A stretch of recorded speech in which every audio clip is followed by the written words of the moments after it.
You're listening to the Broadway Podcast Network. There's a cat over here. There's a cat over there. And the wrong one died. And the wrong one died.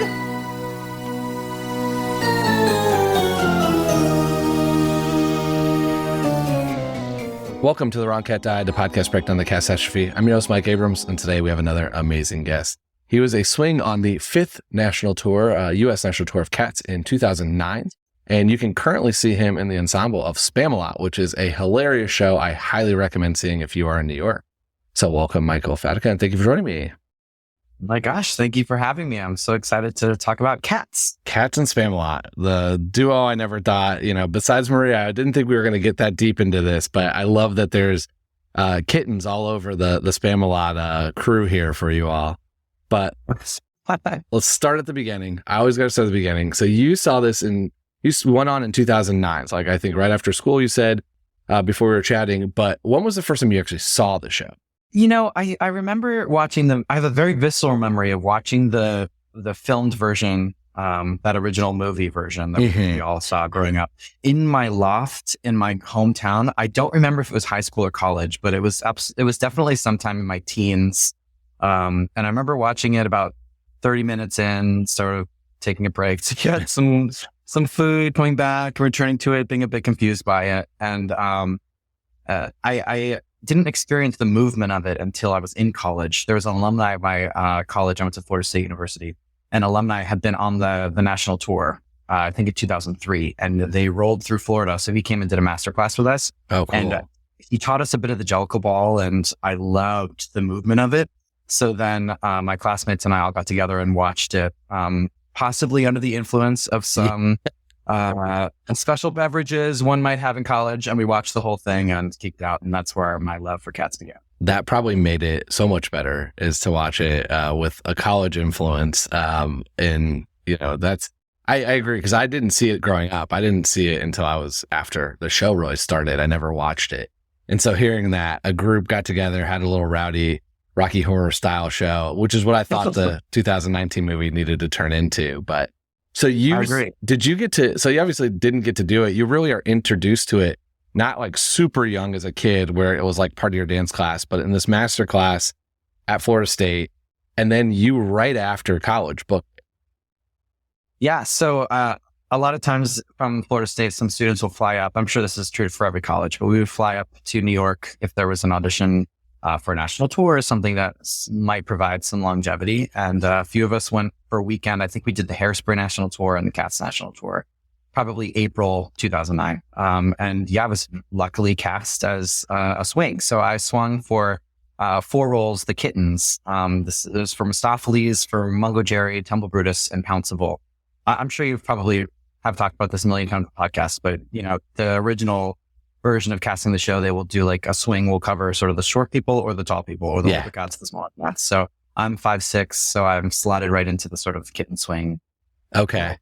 So when you get the role, and I'm fascinated by swings just blow my mind to begin with, but I'm fascinated by on this tour, which had been going on for a while at that point, right? Like this is a refreshing year after year. How much as a swing are they telling you of story and arc and everything you need to know about all the characters you're going next? Oh, okay. Well, they really put you through the full process and the full ringer. I'm very thankful for this, actually, because I approach musicals sort of from an actor's perspective. I've done a lot of heavy musicals, but I think it's such a treat when you get to play a character from the top of the show to the end of the show. Yeah. And you do that in Cats. You're playing one of these characters. Maybe there's a step out or so, but most of the time you're a character throughout. So you actually get a beginning, middle, and an end. And we rehearsed, I think, for a week or so with only the new cats. I think there were probably 9 of us that were new to this tour, and the rest are all returning. And those who were swinging, we focused on one character. So I started learning Mistopheles first. And I did his track throughout the full rehearsal process. So I was ready to go for Mistopheles by our 2nd or 3rd week. And Richard Stafford was the director who was teaching us the show, who has been an alumni of Cats on Broadway, tours. He's done it for years and years and years.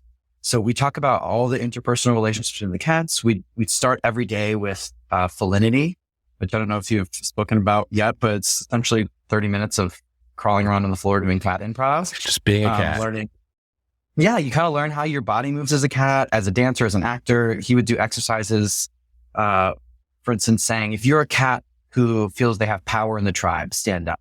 Or if you're a cat who feels that they're scared of confrontation, hide in the corner. And sort of, you can learn your cat's like hierarchy within the tribe.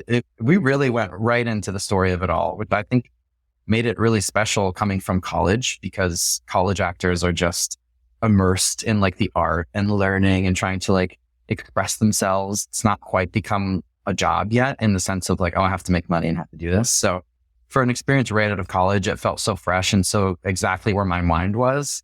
I wonder if I was to do it now, whether I would roll my eyes at felinity practice. But at the time, I was like telling everybody and so psyched about learning how to be a cat.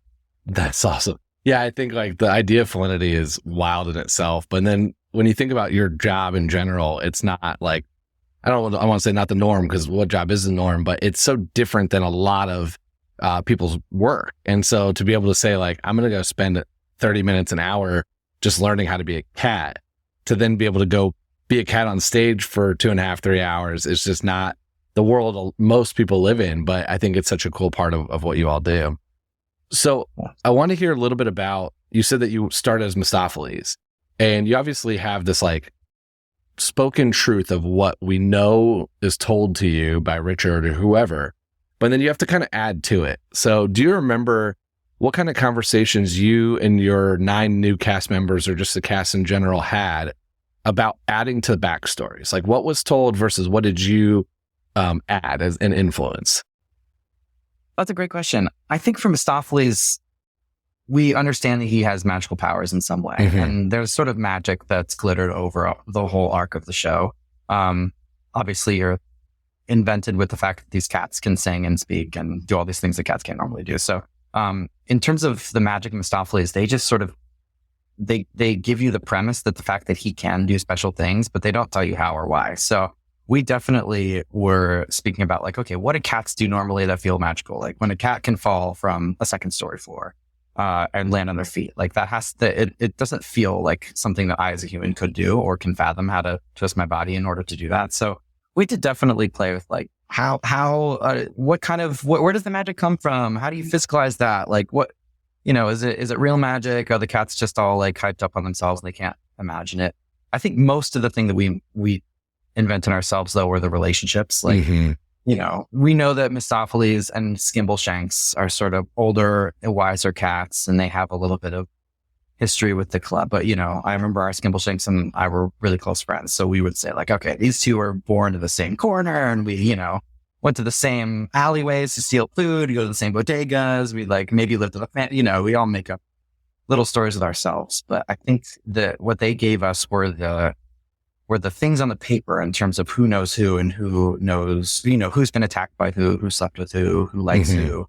But, we definitely created plenty of little backstories. Okay. So what was let's go into that. What were the told relationships as you have to play these no matter what? And then what were some of the fun ones that you all, that doesn't really change the plot, but you kind of added? Well, we definitely, things we know are like, McCavity has had relationships with a lot of the women. So like Meter, he's, probably had relations with her that were not something that she wanted, or Mom Ballerina. And we know that Tumble Brutus takes Victoria's virginity during the Jellicle Ball, like things like that. A lot of the teenage stuff, but it was more, honestly, it was more the boys who would have fun with this. But we would say like Mistopheles and Pouncival may have been dating, or like we said, like, I think Skimbleshanks was like, maybe Tumble Brutus is Skimbleshanks' son, but he's ashamed of him, so he doesn't speak to him.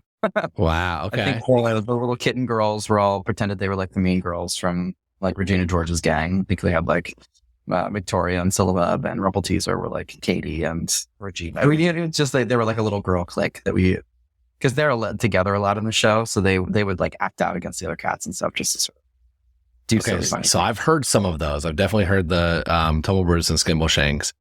But wait, hold on. We got to go a little deeper into that Mean Girls one. So who are the Mean Girls, and how do we rank this one? I think it was Syllabub, Rumpelteazer, and Victoria. And Victoria was the Regina George, and Rumpelteazer was Gretchen Wieners, and Syllabub was Katie Heron.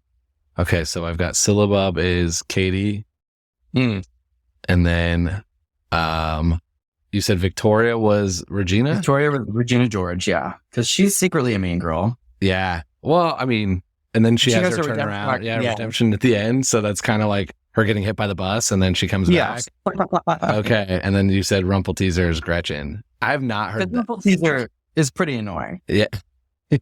I have not heard that one. I love that as just being able to have the three of them as the plastics kind of roaming around the stage all night and then wreaking havoc. It does fit. I mean, it really does kind of work. That's fun. So the three of them are together, and then is there a way to expand that? Who's Aaron Samuels in that situation? I mean, probably Tumble Brutus, right? Because he gets with Victoria. I guess it's true.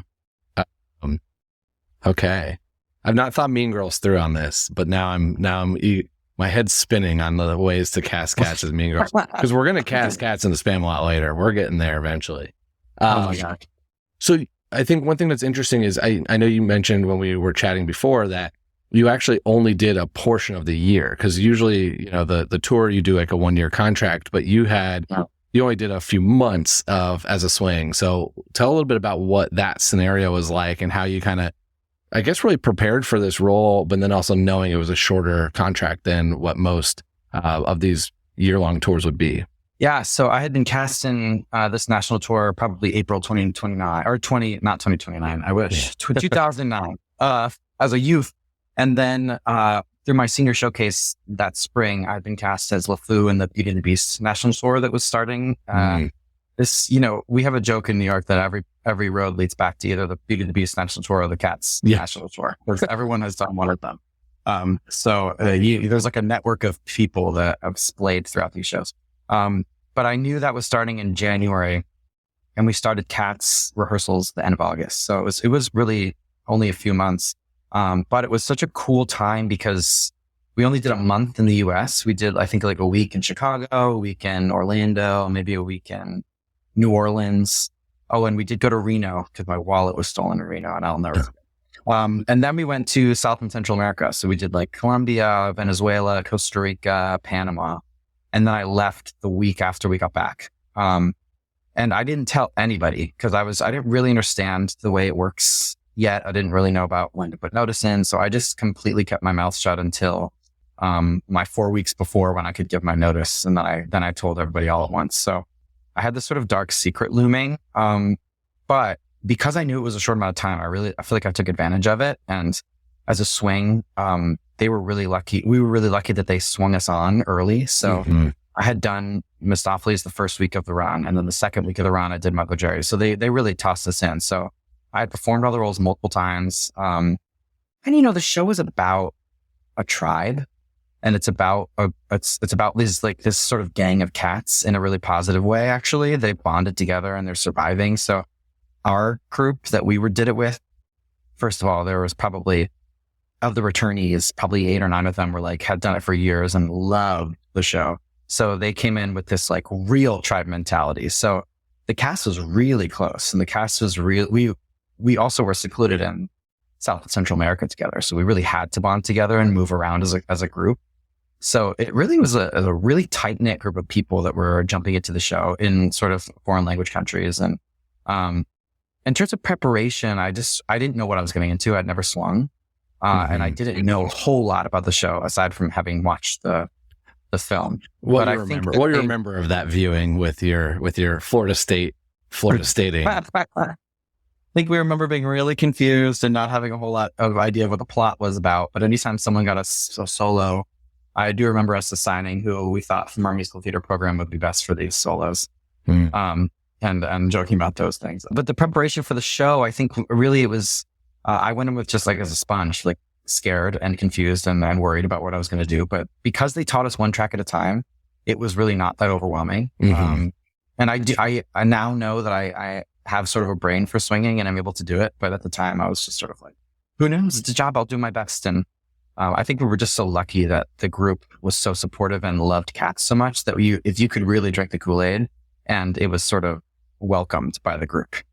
Yeah. Swinging takes is a skill set. I feel like you have to it takes a set of, your brain has to function a certain way to do. Like it's definitely different. And with cats, it is one of those things where I hear this frequently, that for the most part, because it's a tribe mentality, the show's already about community. And especially on tour, when you're on the road and you're in city after city after city and don't know many other people, you're kind of forced to become, friends and family quickly. And then I also kind of have joked, you're also crawling on top of each other in unitards the whole time. So like you have to get comfortable with each other quickly because of the force of the show just kind of makes you do it. And so I've heard that, I think, more frequently than I've heard with some other shows. Now, again, I'm not a performer. I don't know if the Beauty and the Beast tour feels the same way, or if the Chorus Line tour or whatever these other tours that go out have that same vibe. But it seems like it is disproportionately high in Cats because of the nature of the show. I think you're right. I think we had also a lot of tourmances on our Cats tour, myself included. And so I think you're right that the nature of being in a unitard backstage, crawling around on each other, sort of frees you emotionally and physically with each other. There's sort of no boundaries. So I think you are right that you get closer because of that. It definitely was different than the Beauty and the Beast tour, in my opinion.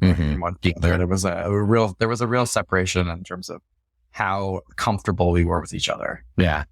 I want to hear a little bit about the reactions of just being in South America, South and Central America, because this is a tour at that point that had gone on for many years and had gone around the US kind of over and over and over again. And now you're entering a new place that's super unfamiliar, probably different language in a lot of cases. And from what I've heard, though, every time that tour goes down there or the stage of production, the crowds are just crazy and wild and fun and like really loving it. So what do you remember of that, and what kind of fun tour stories do you have?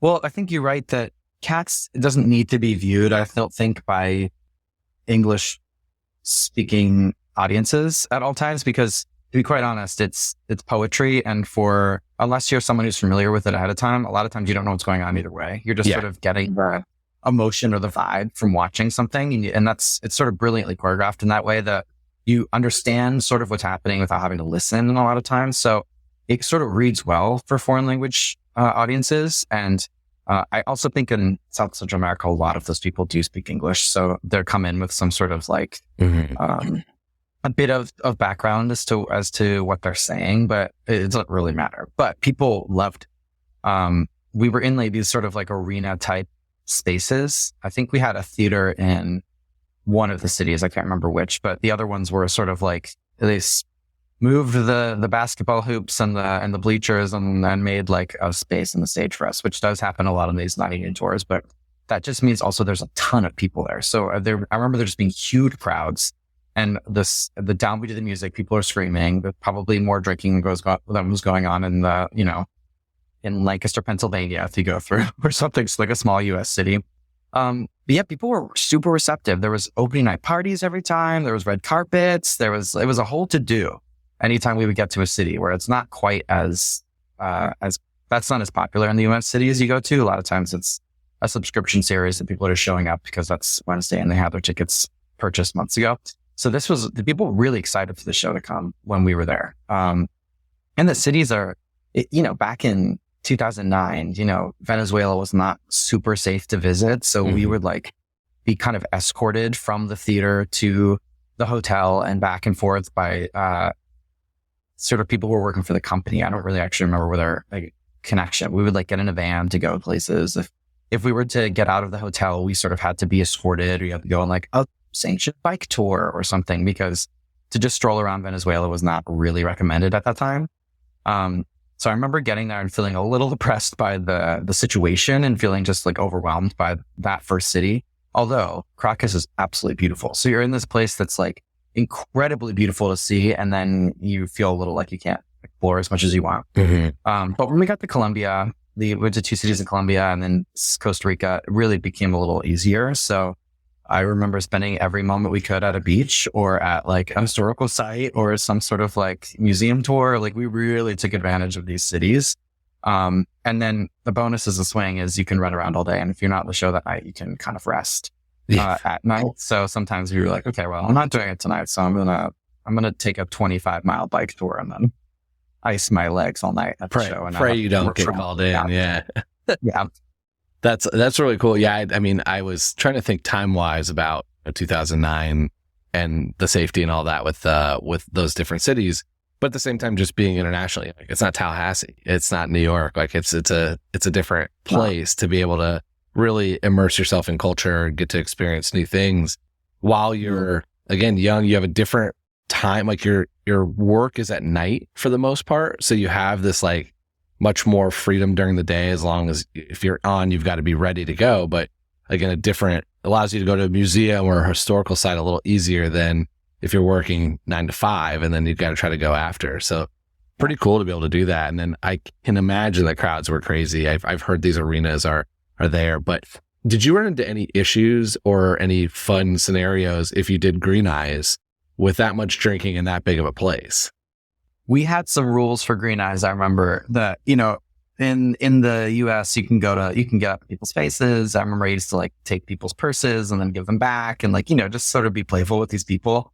But we were sort of told to keep like a body's length from actually touching audience members. Just, I think because the company was sort of unsure as to how people would react.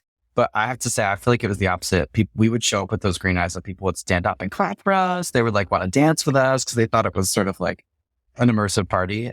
Whereas people in the US, I think, are a little more guarded about audience participation. So Green Eyes was fun because you could really go out and get involved with people without touching them. But we would really get something back from them, which was cool. Yeah. I remember one lady like tried to follow us backstage and we were like, no, you can't. And then she didn't really understand what we're saying. So somebody had to come and like tell her to go back to her seat. But she was, you know, I think she thought she was like, oh, I'm an audience plant. I get to be taken on stage.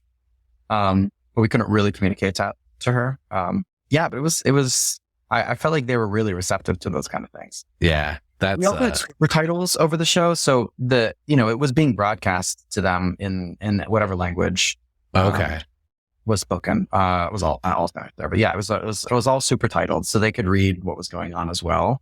So there was a little bit of connection to the story. I know they've done translated versions of it because I've talked to people on the tour in Mexico, or quote unquote tour in Mexico, where they translate the names and the songs, and the whole thing was in Spanish, and it's a slightly different. It's like comically different when you like hear the names because there's not, some of the names don't translate, but they did attempt to do it, and it's kind of fun. So you did the English version, but just in these other cities with like the opera, you've got to read some of it if you're not sure. But I do think, to your point, it's hard to follow the plot if you speak the language, and so it's more about the visual and the experience and the singing that you don't really need to know what they're saying. I mean, Skimbleshanks' train story isn't going to help you figure out why you need to hear Skimbleshanks' train story. Exactly. We're going to take a quick break, and then we'll be back for more of The Wrong Cat Died. Okay. I want to pivot. I want to talk about SPAMALOT because I've now seen it twice, and I saw it like 3 days apart, but I had a blast. It's the funniest thing. It's so well done. I want to cast SPAMALOT into Cats in a minute, but I want to hear a little bit about like your experience being in this show on Broadway. You know, you're playing a million different kind of characters throughout and kind of in the ensemble and dancing all kinds of fun numbers. But tell a little bit about like what can an audience member expect to see and what you've loved about it so far. SPAMALOT is great. It's exactly what you said. It's great fun. I think that's sort of the overarching theme of it. It is. We're not telling a heavy story. We're sort of telling a story it's really about finding yourself and accepting the things that are great about yourself. And it is so lighthearted, and it feels a little like camp where we go and there's just a bunch of like titans of comedy who come and are constantly trying to one up each other and play with each other. And it always feels like once the downbeat of music starts, whatever day you were having, it kind of goes away with SPAMALOT. And that is such a treat. I had been performing on Broadway since 2012 and have really, once the pandemic hit, I really pivoted to doing more creative projects. I've been working as an associate choreographer, doing my own choreography jobs, and that sort of had been what I'd been doing full time and had hung up my dancing shoes. So when this came around, it was just going to be a 10-show production at the Kennedy Center. So I had said yes to it because it was a great group and I knew the creative team, and I was excited to sort of have like, a fun experience in a bit of time off that I had. So when it was coming to Broadway, I remember having a lot of reservations saying it's always such a treat when you're able to be offered a Broadway show that is is going to be fun and is going to be easy, and it is also like intended as a limited run at the moment. So it is, not a lifetime commitment in a lot of ways. So I had a lot of like mental hurdles of like, do I want to do this? Do I want to perform again? Do I want to step into this world? Because the schedule is a beast. It's different than my partner doesn't work in the theater business, all sorts of things that contribute to it. But every day I'm thankful for having done this, because it is such a silly, wonderful group of people. And the whole point of it is to make an audience laugh, and it makes us laugh. It makes them laugh. You leave at 10:30 at night feeling energized and excited. So I think like it's been a really positive experience all around. Yeah, you do have an incredible cast. And I think you could, at least both times I saw Alex Redmond's first night, and it looked like he was just intending, like, how can I get somebody to break? Like, how can I do this so ridiculous? And I know they improvise a couple sections where it's like, what over the top section can I do? And it felt like that over and over, because everyone's so talented that there's this like really great chemistry, but also this like, are we going to be able to hold it together when these moments happen? A lot of the principal cast did not get to rehearse with Alex. Any of the new principal cast who was in the show when Alex joined again, because he had done the show at the Kennedy Center and then was doing another show once we opened. So Taron Killam came in the first few months, who is also absolutely wonderful. Taron is a dad, and he's I think he kind of leans in the world of like dad jokes, and all of his villainous characters kind of were all on the kinder side. And Alex is different than that. I think as a performer, he's biting and he likes to sort of lean on the darker side of jokes. And obviously he comes from the Beetlejuice world, which is so dark in a lot of ways. That it was fun to watch the reactions of the principals who didn't know him, seeing his approach to these. And a lot of times he'll take a joke directly at them and try to break them, but try to include them. And it was kind of a fun few weeks of watching them like learn how Alex does it. Because we do put in rehearsals with mostly understudies, and then they get one go with him, and then they do the show with him. So it's kind of fun to see through their eyes. Yeah, especially with those moments that are, they are slightly improv. I think there's a couple of improvised sections that changes every night. And I've always been curious, like how much, do they have any heads up of what he's doing, or does he not give any heads up to them and it's just going to say, nope, we're going with this today. And it's a complete free for all. Yeah. Alex does not give them a heads up. I think James Eichelhart, who was really the brunt of it during the Nights of Knee section. For those who don't know the show, the Night of Knee comes out and he announces his name, and it's repeated many times. And then at the end of his bit, he says, no, we're no longer the Knights Who Need to Say Knee, we are, and then creates a new name. And Alex he goes on a different tangent every night. It could be a jingle, it could be a popular song, it could just be a made up conversation that he's had with himself. Since like the other day, he called his mom from prison saying he had been in like a drunk driving incident, and like, he'll invent it every night. And James then has to repeat whatever he says. My favorite nights are when he picks something that James does not know. James will sometimes attempt it, but most of the time we'll just clap back and say, hey, I don't know what that is.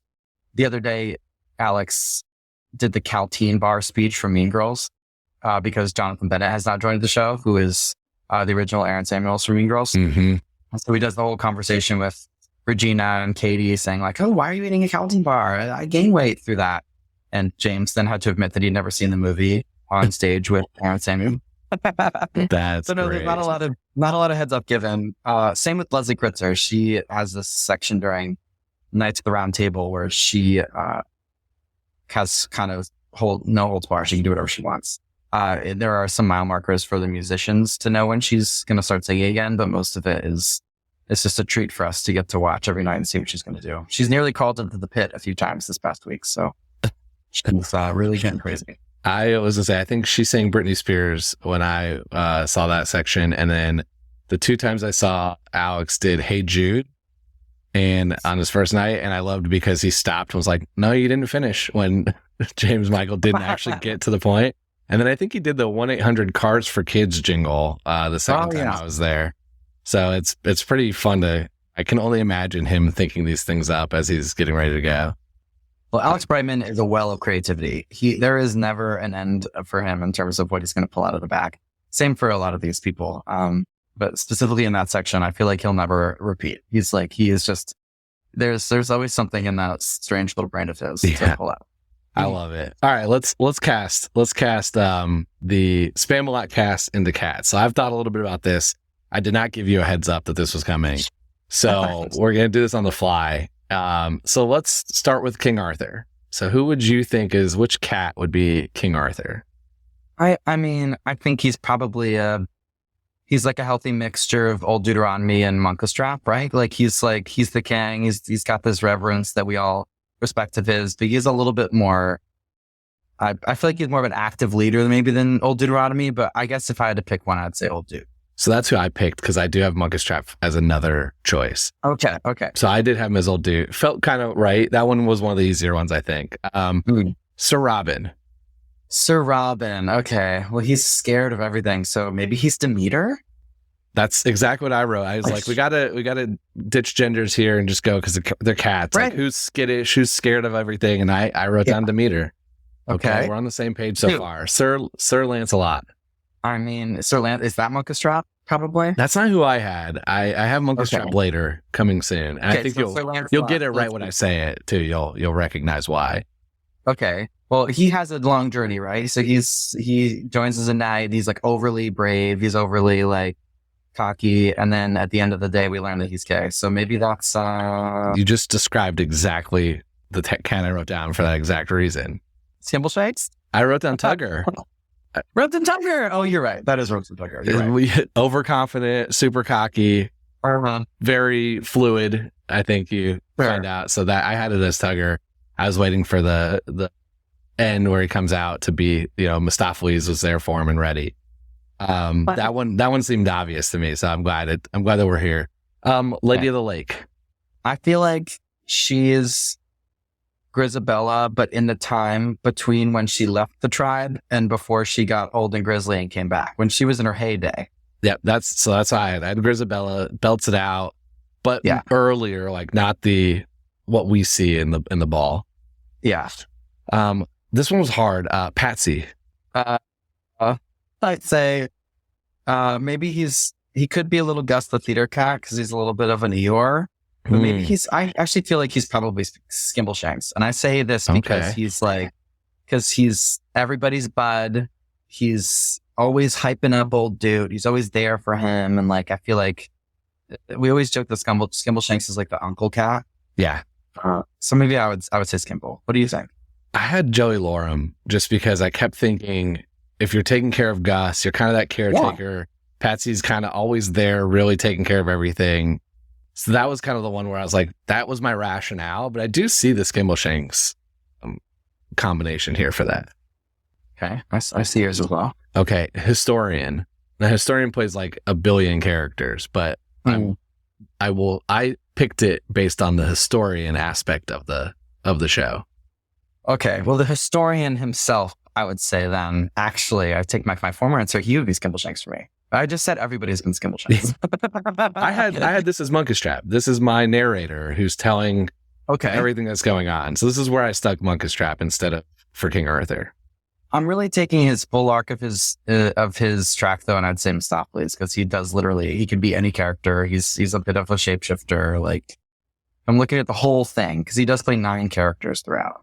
That part's true, and I was even trying to think, do we go with some of the other characters? I was like, let's just stick with the historian because that's Monkestrap. Okay. But that's very true. Is like being able to magically change throughout could be very Mistopheles. This was the last one I have, but the hardest one. You can tell me if there's anybody else you want to add, but Sir Dennis, and this one I had a lot of trouble with. Well, Sir Dennis, I guess if you're looking at just Dennis, that's before he becomes Galahad. So that's he's this like teenager who's just got his too many thoughts for his own good. So maybe that's like from the revival. We didn't have this character, but wasn't there Carbuckety? Yeah, who was like one of the kittens and the kitten. But I think that was played by this dancer Giuseppe Posilio. I mean, correct me if I'm wrong, but he was like angsty and like a little bit like. In kind of a Tumble Brutus vibe too, I'd say. Like, kid who just can't keep his emotions together, but he's little aggressive and bombastic. I think I looked at this more of the later, the Sir Galahad. So I had him as more Bustifer, I think. I don't know why that one just kind of fit out more. Is there anybody else I've missed that we got to cast? I don't think so. I think you've got them all. I think there's one. There's the person who pops up who's not in the show. I thought that was one of the... Sir Not Appearing? Sir Not Appearing. I think there's a couple dancers in the opening number that have names and then are gone. And I feel like that was him. That was the other one I have. So that's in the revival. It was Peter, which is my least favorite cat. And Peter's is Bus Gus. But in the opening number, they dance and they actually named him Peter. And I know that name has changed a lot for that character. So that felt like that could be the Sir Not in the Show. I love that. This was so fun. I love casting these. Okay, let's go to some of the rapid fire now. Let's get to the most important questions here. So if you could go on for one cat, doesn't matter, male, female, whoever, just one night, who would you want to go on for? My to-go answer is, or go-to answer is Skimbleshanks, the railway cat. Yeah. Okay. I'm also old now, so if I had to do cats, I would have to be one of the old cats, because my body physically couldn't do the other ones. There's the arc. That's the great part about cats. You can do it throughout your career because you can end at Gus, start of the kittens, end at Gus, and you're ready to go. Who are your favorite and least favorite cats? Okay, my favorite cats would, I feel like Mistopheles would be a great time to hang with. Mm-hmm. I feel like Bomb Ballerina would be really fun to hang out with. She's saucy and fun. I think my least favorite cats are, McCavity is masochist and he doesn't support women, so get rid of him. And I'd say probably Syllabub. I'm not one for kids, really. And I feel like Syllabub would maybe get on my nerves. Yeah, you don't want the Katie Heron of the tribe to be part of your group. Okay. Left. Favorite song from the show? I will do two. I think like Memory is such a beautiful, wonderful song. I do think it's one of my favorites, but really it's the Jellicle Ball once it gets a da da da da da da da. I remember I feel like my heart rate goes up whenever I hear it because of prepping for the show. I used to run on the treadmill a little bit to sort of get some stamina, just being what can I do? And that was one of the things. And I would listen to that on the treadmill. It would always get to that section, just pump through to the end. And I remember dancing it, just feeling you're so exhausted by that point. It's just your body just kicks into muscle memory. And to this day, I listen to that and I feel joy. Also, one little tidbit in SPAMALOT, there's 2 8 counts during the Broadway number. The Sir Robbins number about how we need Jewish people to do a Broadway show. And there's a 2 8 count break where we can do whatever choreography we want from a Broadway show. And I do the Jellicle Ball. You do this? That's what you do every night? Yes. What a fun little tidbit. I don't think I caught that. I was definitely in that number trying to see all the different shows that kind of you weave into it. So you get to do, I'm going to have to figure out where that is now. I love that. I think it's the Copeland section. That's if you look that up. Yeah. The most infamous part of the ball, exactly. Right? That's the one that they teach everybody. Mm-hmm. That's super fun. That's cool. I think so. All right. That's a good Easter egg for anybody that goes and sees this show soon. Try to catch Copeland in the Broadway song. All right. Which cat do you think, this is my fun one, which cat do you think would be the best in the Knights of the Round Table? I think that's a great question. I think probably the boring answer is probably Mungostrap because, he's a natural leader. I think would probably volunteer himself for battle and go out with them. But really, I guess I think that most edition, we don't really have a villain. So I really might say McCavity. Yeah, that's true. He would be happy to jump into battle. I think he would be an addition that we don't have in currently the Knights of the Round Table because they're all sort of good-natured. Yeah, so, I was thinking similar on the McCavity line, but I didn't think as villainous. So I was thinking it was Monk Jerry. But then I think he probably doesn't actually want to do any of this stuff. He just kind of is fake mischievous for that moment. So that's how I was thinking for this answer. Also a great answer. Okay. And most important question I ask, and the basis for this show is I've argued that I don't think Grisabella is the right Jellicle choice. So I want to hear, are you going to defend Grisabella or are you going to make a different Jellicle choice? Okay, well, can I ask you first, what sort of are your qualifications for why someone would go to the Heaviside Layer? I'm going to spin that back on you because I don't want to influence your decision, but I can give you my thoughts on that after. But I think that's a critical question to ask is when you think about answering that question. Okay, so I think if a cat was to be chosen for the Heaviside Layer, it would be, I think it's like a redemption idea. Like this cat has proven that they've either lived a life or they have done something in life that it's time for them to be like reincarnated. I always thought that they went up there and, they come back as another cat or they come back and get another life. I think I'm not going to defend Grisabella because I feel like she got her redemption. I understand that she goes up there, but if I'm to choose someone else, I mean, maybe, I'm sure you get this a lot, probably Gus the theater cat. Maybe I'll give 3 and then we can do it vocal choice. So Gus the theater cat probably gets a lot because he's proven himself as this cat has had his theater career that just didn't he's reached the end of it. He's just living in the memories. So maybe let him go and get a new one. And he's the sweetest, I think. Yeah. But I might also advocate for like a Demeter who has had all this trauma, right? So maybe she gets to go to the Heaviside Layer to then like start a new life without this sort of like baggage from a cavity. Or maybe you go, maybe I hate Syllabub. Maybe that's what I'm realizing in this, but maybe it's like you see Syllabub sort of wanting to be this Grisabella archetype and they say like, no girl, you're already going around the wrong path. Don't do it. Up to the Heaviside Layer with you, you could come back and try again. All right. I think my strongest argument though is for Demeter. Okay, so I do keep track. So who's your one vote going to? It's going to go to Demeter. Demeter, I love it. It's a different vote. It's not the most common one. I am all for it. So I think to answer your first question is what's the like rationale for the decision? And I think the redemption arc is an interesting piece of this because it's why, it's a story we're told. But I've always kind of challenged it a little bit in the sense of, is there somebody that needs redemption every year? Like this is an annual process. Is there another Grisabella out there that is going to need it? Is someone going to have a really bad year? And I keep thinking if you're going to do this as an annual tradition and a tribe, is that consistent enough of a reason? And so we're not given answers on this, but I've kind of always thought a little bit is who's the most worthy and needing, which would be less about redemption, but more of about, okay, the needing could be they're almost at the end of their life like Gus. Or your Demeter argument is this baggage is almost too much to handle. Let's let you go up and come back and start fresh and have this fresh. And so there's the biggest need there. And you can make that argument. And I've kind of like that a little bit more than redemption because I kind of think if you bring Victoria or you bring Grisabella back, who's next year's redemption story? So that's kind of my main one is either need. I also like the idea is Old Deuteronomy might be teaching a lesson each year and it could be a different lesson every year. So this year could be compassion and next year could be redemption and it could be, this. So there's a lot of ways to look at it, but you're only given one. So you have to make your assumptions based off of that. I love that. I love that with cats, anybody can walk away with literally any story that they want to leave. They can... It's the cool part about this kind of show where like it's all up to interpretation. So you can pretend who everyone has relationships with on stage, or you can just if you know any of the facts, you can follow them. But it's fun to just leave with whatever theme you've taken. I think that's cool. I love it. Well, you are the second Demeter vote. Whoa!